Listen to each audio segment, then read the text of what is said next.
Peace and love. Thanks for being here this morning, everyone. Thank you. Glad you're here. Hi, Lynn. Yeah, meditating when you can't sleep. It's like the old thing of counting sheep again and again and again. You kind of bring yourself into the state of quietude. It works. I'm glad that you use it. Good morning, Anne. Hi, Catherine. Hello, Kelsey. Good morning, Judith. Good morning, everyone who's here, and those who are coming live and those who are by recording. So today, a little bit of Hasidism or Kabbalah. Israel ben Eliezer, I've mentioned him a week or so ago, was a Jewish mystic and a healer, and he's regarded as the founder of Judaism's Hassidic movement. And they called him the Baal Shem Tov. A Baal Shem Tov means it's a master of the good name. And if you remember way back 2 years ago or so, we were talking about the YHWH, the Huvyeh Vuvyeh, the Yahweh without vowels, which we understood to mean, because it has no vowels, the name or the good name. So a Baal Shem Tov is a master of the good name of the divine ineffable. And that is, in his case and in all cases, the Baal Shem Tov is able to work the miracles of mysticism using the secret name of God. And we're all here learning about the secret name of God, the practice of this. And he transitioned into his death in 1760. And so here's a quote. From every human being, there arises a light that reaches straight to heaven. And when two souls that are destined to be together find each other, the streams of light flow together, and a single brighter light goes forth from that united being. This is a talk about hey Susie, this is a talk about soulmates and group soulmates.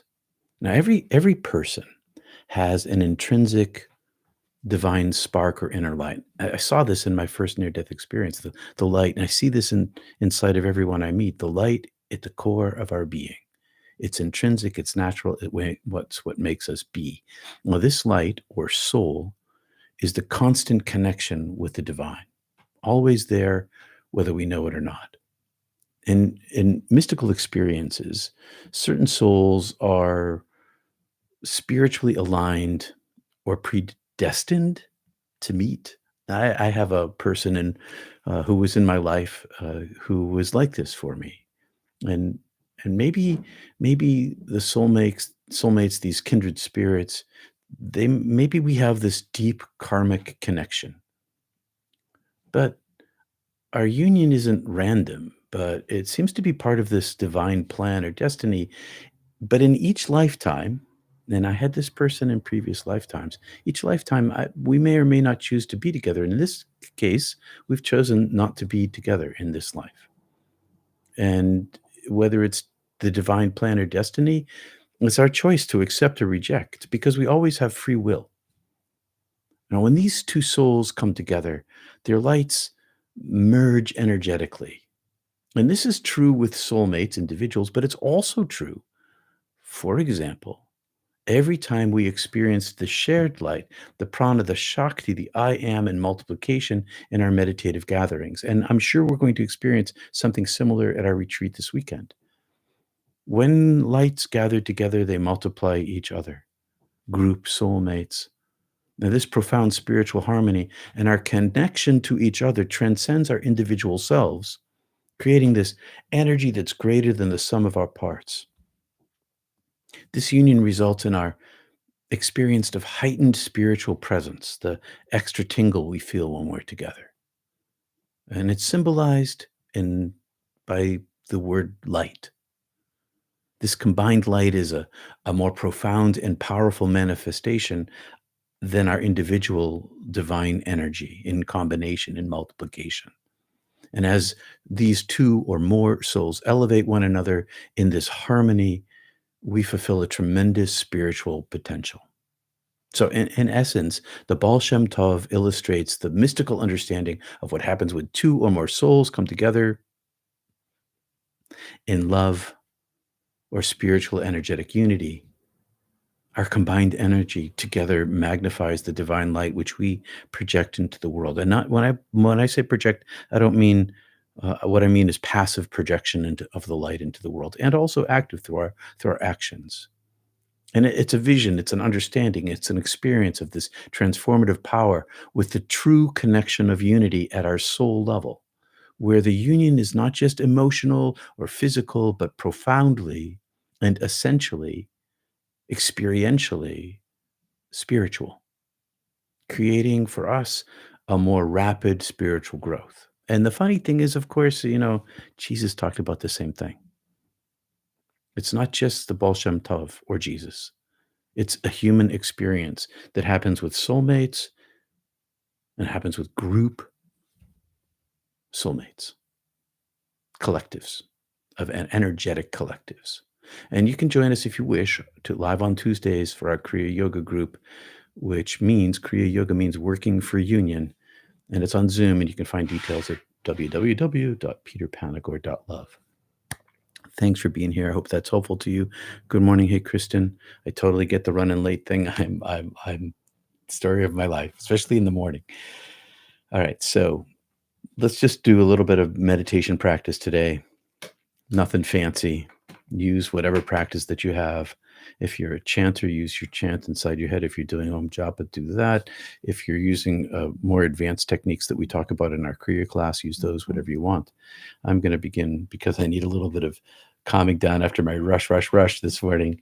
I'm going to just drop into my prayer, my centering prayer practice, and be quiet and bring myself into this state where I can be in the presence inside myself and let it share itself among us as you do the same thing and we multiply together. Hi, Eva Ann. Today is the first anniversary of the death of your beloved husband. I'm glad you got through this first year. It's the hardest year. And may peace be with you, and may your grief transform into a deeper love. My heart goes out to you. All right. Let's keep our hearts and minds a little bit on Anne and on all the people, Lee and Maggie and a few other folks in our community. Good. I'm glad to hear that, Anne. It's going better now. Yes, it takes about a full year to get through the first troubles of every holiday and thing you would have done together. Anyway, I'm glad that you're doing better, Anne. All right, so our feet are flat on the floor. I once again have my hands in this mula shape on my lap. Breathing in, quieting down.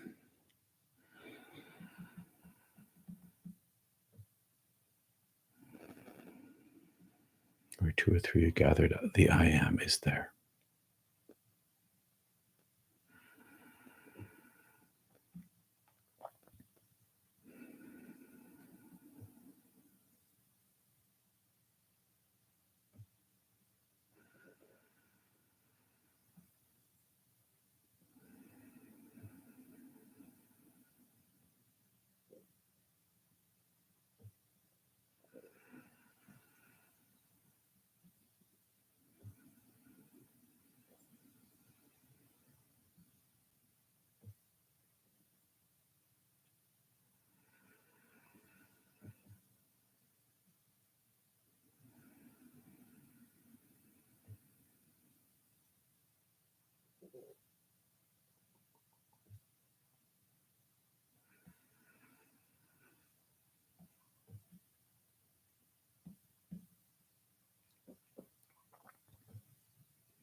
Peace and love, everyone. Thanks for being here. Prayer for you, Anne.